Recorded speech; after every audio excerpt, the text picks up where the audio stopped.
अपनी जान नजर करूं, अपनी वफा पेश करूं, कौम के मर्दे मुजाहिद तुझे किया पेश करूं। तूने दुश्मन को जला डाला है शुला बन के, उभरा हर गाम पे तो फतह का नारा बन के। इस शुजात का तुझे किया मैं सिला पेश करूं, अपनी जान नजर करूं, अपनी वफा पेश करूं।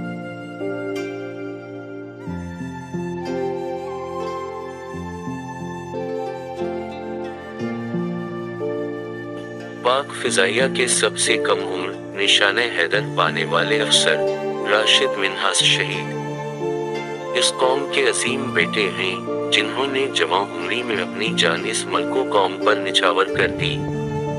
राशिद मिन्हास के खानदान का ताल्लुक गुरदासपुर जम्मू कश्मीर से था। क़याम पाकिस्तान के फौरन बाद उनका खानदान पाकिस्तान आ गया और सियालकोट के करीब क़याम पजीर हुए।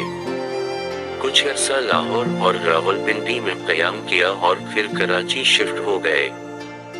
राशिद मिन्हास शहीद 17 फरवरी 1951 में कराची के फिजाइया अस्पताल में पैदा हुए। गोया जिंदगी की इब्तिदा में ही फिजाइया से ताल्लुक कायम हुआ। दुबले पतले लेकिन चुस्त और फुर्तीले थे। किताबों, रिसालों और अखबारात में सिर्फ जहाजों की तस्वीर देखना पसंद करते। वो दूसरे बहन भाइयों में मुनफरिद थे। मजहब से खास लगाव था। राशिद ने अपनी वालिदा मोहतरमा से बहुत कुछ सीखा जो अमली जिंदगी में उनके बहुत काम आया। सीनियर कैम्ब्रिज के इम्तिहान के बाद अभी नतीजा भी नहीं निकला था कि इन्होंने एयरफोर्स में अप्लाई कर दिया।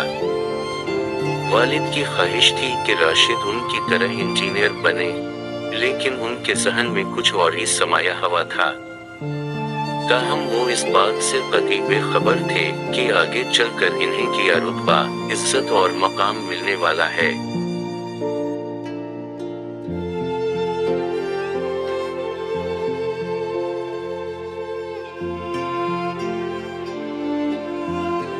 सितंबर 1965 की जंग में राशिद मिन्हास की उम्र 14 साल थी। उस जंग में एम आलम ने सरगोधा के महाज पर 5 भारतीय जंगी तैयारे 1 मिनट के अंदर गिरा कर आलमी रिकॉर्ड बनाया था। राशिद मिन्हास ने उसी वक्त फैसला कर लिया था कि वो बड़े होकर इकबाल के शाहीन की तरह दुश्मनों का फिजाओं में मुकाबला करेंगे। राशिद मिन्हास की डायरी से पता चलता है कि 6 सितंबर की जंग ने राशिद मिन्हास के मकसद हयात का तयन करने में अहम किरदार अदा किया। 16 साल की उम्र में इन्होंने ओ लेवल किया और फिर जामिया कराची से मिलिट्री एंड एविएशन हिस्ट्री की तालीम हासिल की। तालीम मुकम्मल करने के बाद इन्होंने पाकिस्तान एयरफोर्स में शमूलियत इख्तियार करने का इरादा किया।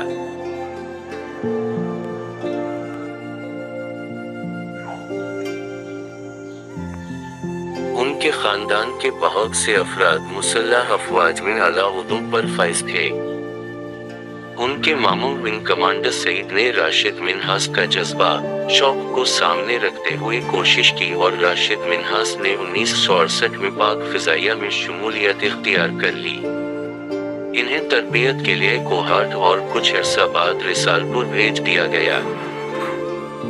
13 मार्च 1971 को इन्होंने पाक फिजाइया में कमीशन हासिल किया और बतौर जनरल ड्यूटी पायलट ग्रेजुएशन किया और इनकी posting PIF base Masroor Karachi में हो गई। उस वक्त उनकी उम्र 20 साल थी जब इन्होंने लड़ाका तैयारों को उड़ाने की तरबियत का आगाज किया। वो कोई आम नौजवान नहीं थे, बहुत ज़हीन और फतीन थे। मुताले के शौकीन थे जिसमें अंग्रेजी, जियोग्राफी, मौसमियात और अस्करी तारीख उनके पसंदीदा मौजू थे। वो बाकायदगी से डायरी लिखा करते थे। उनकी अपनी लाइब्रेरी थी जिसमें मुख्तलिफ मौज़ूआत पर किताबें मौजूद थीं। खेलों के शौकीन थे। उनके मशागिल में मुताले के अलावा स्नूकर और हॉकी शामिल था।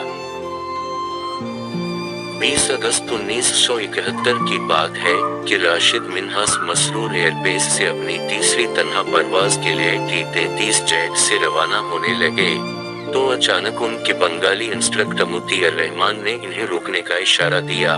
اور طیارے میں سوار ہو گئے۔ حالانکہ ایسے حالات میں پروازیں تنہا کی جاتی ہیں۔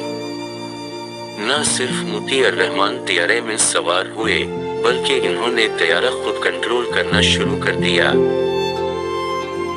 جب راشد منہاس نے محسوس کیا کہ مطیع الرحمان طیارے کو اڑا کر بھارت لے جانا چاہتے ہیں، تو راشد منہاس نے اس موقع پر PAF مسرور بیس میں صبح 11:30 بجے کے قریب رابطہ کیا اور طیارے کے اغوا ہونے سے متعلق آگاہ کیا۔ کنٹرول ٹاور پر نشر ہونے والے راشد منہاس شہید کے آخری پیغام، ان کی چیختی ہوئی آوازیں اس بات کی گواہ ہیں کہ ان پیغامات کو نشر کرتے وقت وہ کسی سے دستوں گریباں تھے۔ وہ کہہ رہے تھے، میں طیارے کو دشمن کے ہاتھوں میں نہیں جانے دوں گا، آپ انسٹرکٹر کے ساتھیوں کا پتہ چلوائیں۔ یہ آخری الفاظ تھے۔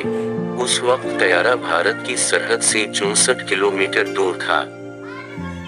جب راشد منہاس شہید کو اس بات کا یقین ہو گیا کہ اب طیارے پر قابو پانا ان کے بس میں نہیں رہا، تو ان کے سامنے دو راستے تھے۔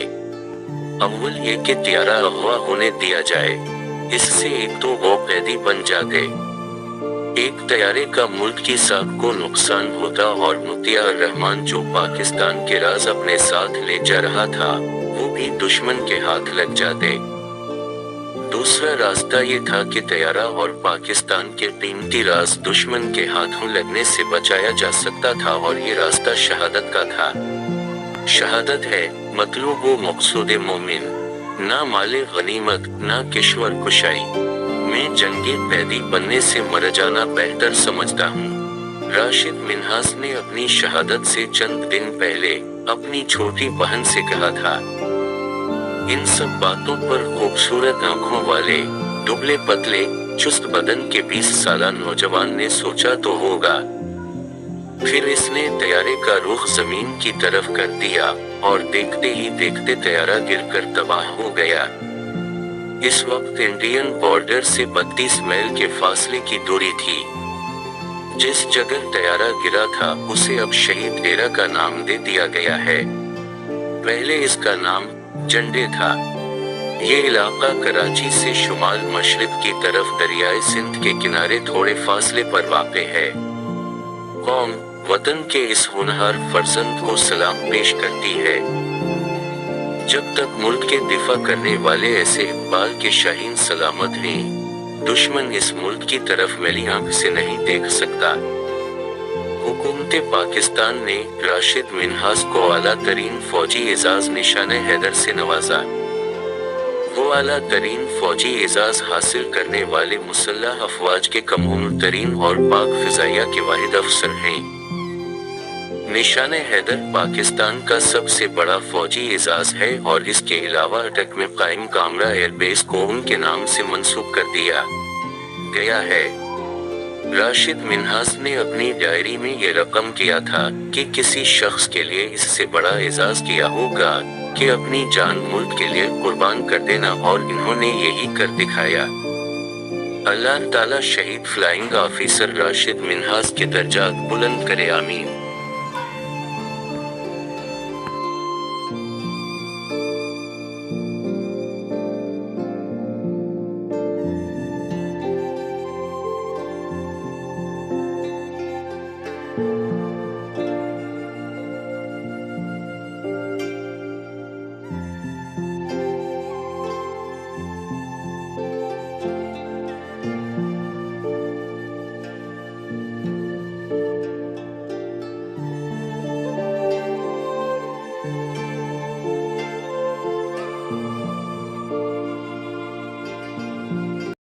اپنی جان نظر کروں، اپنی وفا پیش کروں، قوم کے مرد مجاہد تجھے کیا پیش کروں، اپنی جان